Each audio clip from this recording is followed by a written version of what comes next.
Bonjour, bonjour. Allô, allô. Comment ça va? Bien. Et toi? Bien. Hello, everybody. This is Richard David Lebrun. Lebrun. Lebrun. Lebrun. And today is French Week. That's right. Today, courtesy of my digital box, I've decided to point the webcam at my TV, and I've decided to turn the TV onto one of the French stations, and I'll let you have a listen. Hier, en troisième période, lorsque solidement mis en échec par Claude Giroux des Flyers. Ce soir, à Vancouver, les Canucks tenteront de profiter de l'appui de leurs partisans pour en finir avec les Prédateurs de Nashville. Les Canucks, en avance 3-1 dans la série, pourraient accéder à la finale de l'Ouest pour la première fois depuis 1994, année où ils avaient aussi atteint la grande finale.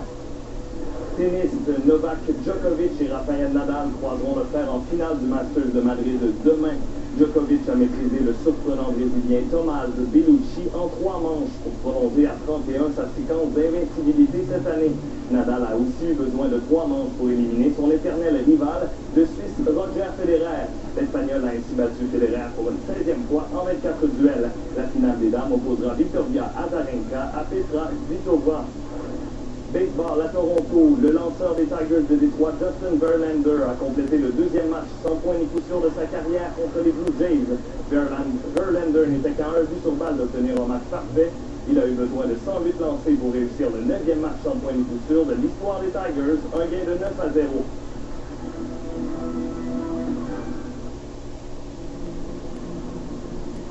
Son design nous a été inspiré par le mouvement de l'archer, au moment de décocher.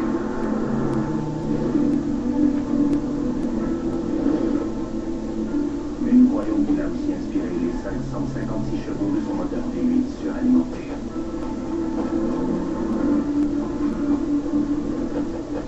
Voici le coupé CPSV de Cadillac. Plus Cadillac que jamais. Bonsoir. Avec le retour du beau temps, le pire est peut-être passé pour les municipalités inondées du Québec. En Montérégie, le niveau d'eau de la rivière Richelieu a légèrement baissé pour la première fois depuis 2 semaines. Les nouvelles sont aussi encourageantes du côté de la Gaspésie, où l'eau se résorbe tranquillement. La situation se stabilise en Mauricie, mais le niveau de la rivière du Loup et de la Saint-Pierre demeure inquiétant. La Croix-Rouge a mis en place un fonds spécial pour venir en aide aux sinistrés. À Washington, le Pentagone a rendu public 5 vidéos saisies dans le repère d'Oussama Ben Laden au Pakistan. Une des vidéos montre l'ex-chef d'Al-Qaïda en train de se regarder lui-même à la télévision. Sur une autre, on le voit préparer un message destiné aux États-Unis. Ces vidéos ont été saisies lors du raid du commando américain qui a abattu Ben Laden dimanche dernier au Pakistan. Les États-Unis ont masqué la trame sonore des documents. La nouvelle députée de Berthier-Massignanger, Ruth Ellen Grosso, a donné signe de vie pour la première fois depuis les élections. Dans un entretien téléphonique à un quotidien de Trois-Rivières, Mme Grosso a dit avoir hâte d'exercer ses nouvelles fonctions. Elle admet qu'il faut améliorer son français et qu'elle a l'intention de devenir bilingue. Depuis son élection, la députée a été prise en charge par une équipe du NPD qui contrôle étroitement ses débuts sur la scène politique. Voilà, et pour plus de détails sur vos nouvelles, rendez-vous sur le site internet de Radio-Canada.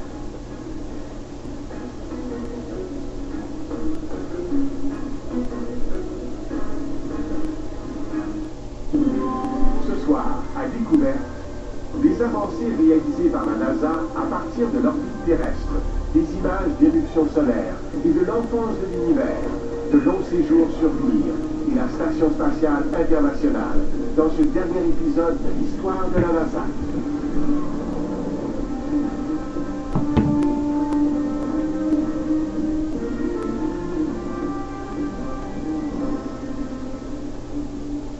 Bonsoir, bienvenue à Découverte.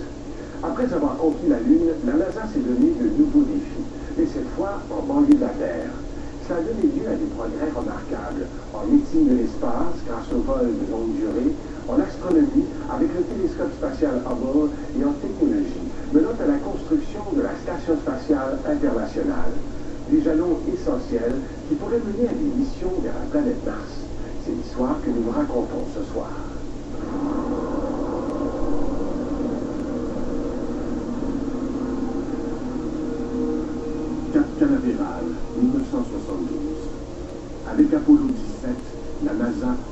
prépare à son 6e et dernier alunissage.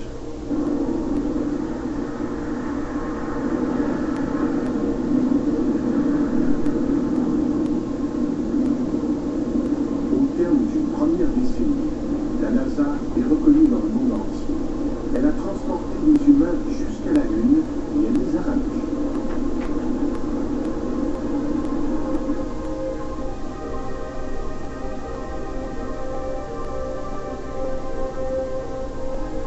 L'exploration spatiale progresse. Et pour voyager plus loin de la Terre, de nouveaux explorateurs devront apprendre à vivre longtemps dans l'espace. 3, 2, 1. Fire away, Houston. Vector grid.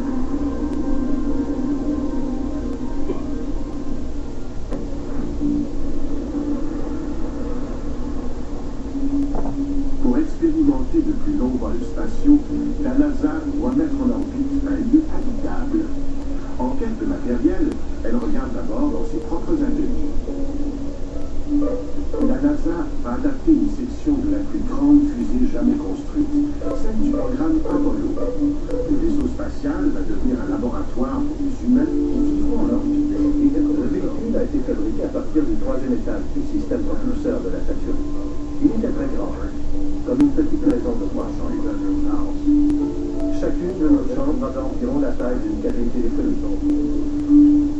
On appelle ce programme Skylab. La station spatiale vous permet de mener des expériences sur les personnes, les étoiles, les planètes, sur toutes sortes de choses. Et on y a appris que les hommes peuvent survivre dans l'espace. Skylab va être mise en orbite par une Saturn V. Ils ont utilisé la Saturn V pour le lancement du Skylab parce qu'il était énorme et très dur. Ils devaient décoller le 14 mai et atteindre l'orbite prévue le lendemain. Je devais faire partie du vol, en compagnie du commandant Pete Conrad et du pilote Conrad. L'équipage va décoller à bord d'une fusée plus petite, pour ensuite s'amarrer à sa nouvelle station spatiale.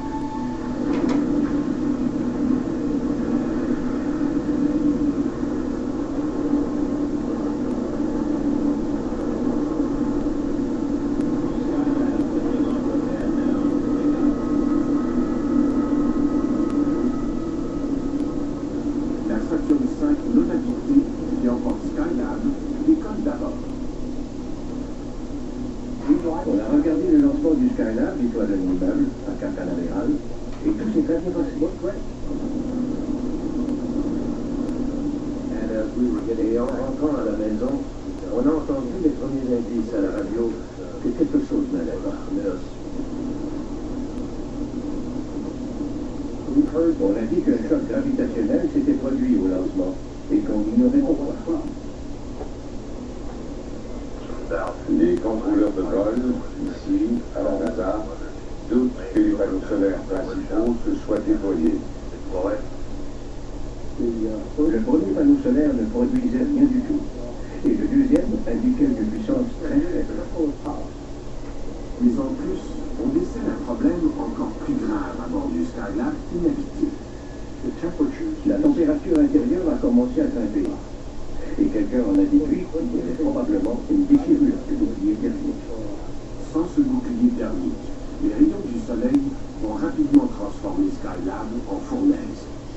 Nous avions donc une machine sur la bonne orbite, mais elle manquait gravement d'énergie et elle surchauffait.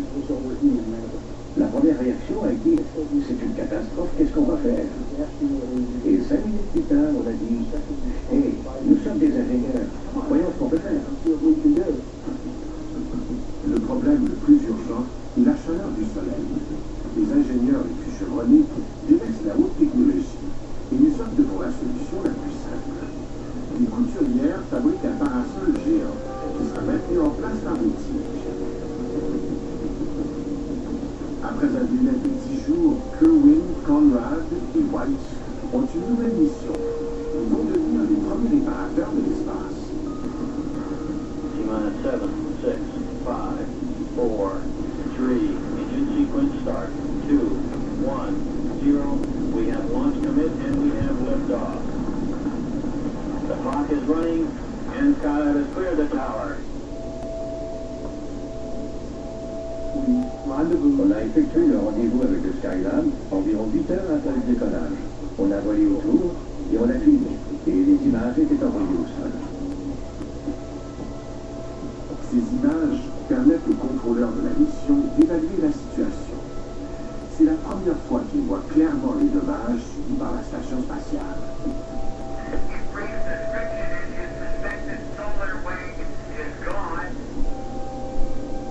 À 430 km d'altitude et en se déplaçant à plus de 27 000 km à l'heure, l'équipage doit entrer dans Skylab pour le réparer. Ça sentait un peu le brûlé, comme quand on brûle un peu de plastique. Vous savez, ce genre d'odeur.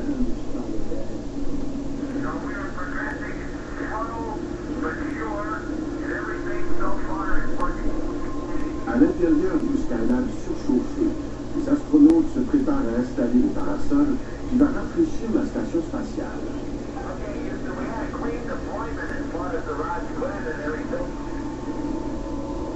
Puis on a libéré le ressort et les tirs se sont tendus.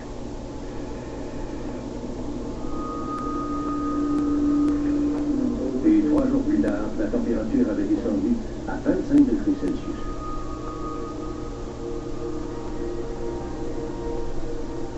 Il faut ensuite régler le problème de l'alimentation électrique. Un panneau solaire a été coincé lors du lancement et il ne peut plus déployer. Sans une réparation rapide, Skylab n'a aucun avenir. On ne pouvait pas s'agripper, se caler les pieds. On avait aucun éclairage, rien.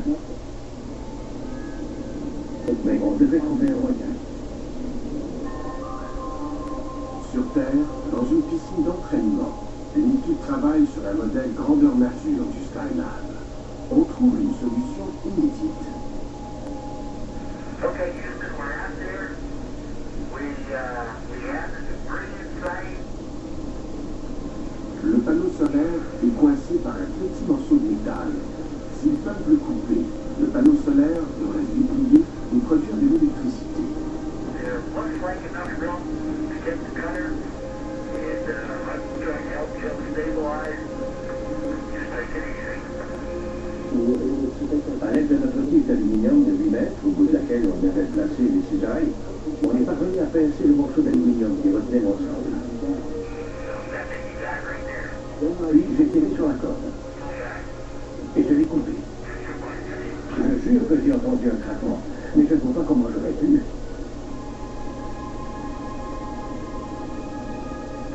On l'a fait. On a sauvé Skylab. Et ça a été l'un des plus grands spectacles de ma vie. Le panneau s'est déployé complètement à 90 degrés. Et les panneaux solaires commençaient à sortir alors que le soleil réchauffait déjà. Tout allait bien se passer. On allait mener la mission à terme. La station spatiale est maintenant en service. Pendant les 8 mois suivants, Skylab héberge 3 équipages qui établissent des records de durée pour les astronautes qui vivent et travaillent dans l'espace. On volait d'un but à l'autre en comptant nos culbutes entre les deux. Oh oui, on a eu beaucoup de plaisir là-haut, à flotter, à jouer à Pétopan, à découvrir les merveilles de la pesanteur. Les équipages de Skylab exécutent 3000 heures d'expérience scientifique en apesanteur. Ils transforment aussi notre compréhension du Soleil avec leur premier cliché des éruptions solaires. On a fourni à la communauté de la physique solaire 1000 fois plus de données que tout ce qu'elle avait recueilli avant. Skylab est la première grande étape vers l'habitation humaine de l'espace. Il est occupé en permanence pendant près de 6 mois. William Pogue, Edward Gibson et Gerald Carr forment le dernier équipage de Skylab. Ils y séjournent 84 jours en orbite. Mon équipage devait faire 1h30 d'exercice tous les jours. Et au retour, quand ils nous ont évalués, ils ont dit « Vous semblez en meilleur ». Anyway, this video is coming to a close, and I just want to say bonsoir, au revoir,